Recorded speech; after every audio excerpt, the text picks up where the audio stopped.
Mr. Annemans, at that moment there is Abidjan Summit on EU-Africa, and European leaders try to engage in a new partnership with Africa. So how do you see it? Because Africa is going through demographic and democratic transition, which is not entirely successful. Well, first of all, what these European leaders there represent is the European Union and the vision of the European Union, which is still the vision of a continent with open borders, so inviting migrants to come to Europe. So these leaders, when they go to Africa and offer so-called help or anything like a vision on democracy, they are not credible, because it were exactly these leaders who sent the army, the European army and the American army to Libya to so-called liberate and support the democratic movement, and turned this part of North Africa, a very important part of North Africa, an open door to Europe, turned it into a chaos, a political chaos, a social chaos, and the chaos that we see there now in any way you can imagine. And so these European leaders are the worst guys to listen to when they're talking about Africa. They are serving their own interests, like the Belgian capitalists who are exploiting the Congo, like they did under Leopold II. And these are still these guys who are in power now, and they're representing Belgium on the level of the European Union that is keeping open its borders. So any dialogue with Africa cannot be done by the European Union with open borders. If international politics, and especially politics towards Africa, should be redesigned, it should be on the basis of our own interest. And every step, even if we would help, every step should be on a level playing field, in the sense that we cannot go on unserving our own interests by these open borders, and nevertheless putting some help on it on top of that. It's exploitation of the taxpayers in Europe to send migrants to Europe, and that is a mechanism that we should stop. The top in Abidjan is one huge company. One more question, because you touched it yourself, that there is a huge traffic.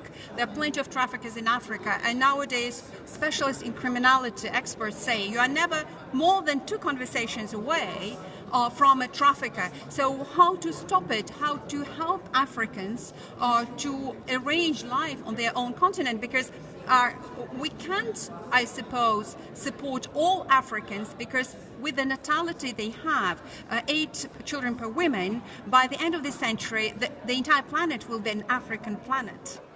Well, that's exactly why I point out that the open borders policy that is still in place in the European Union and in the whole of the Mediterranean, that this open border should be closed. By closing these borders, we give a clear message to the Africans: don't come to Europe, and then we can talk about how they could be sustainably helped to stay there, but not before.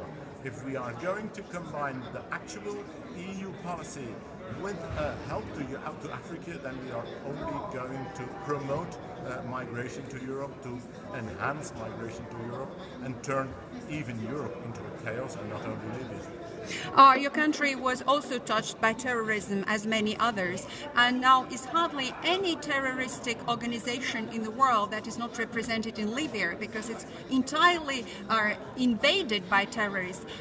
So how do you see it can be solved, the problem of security of Europeans? Because it's not only that they are importing poverty and they need money, because unfortunately they are also providers of this deadly mentality of Islamic terrorism.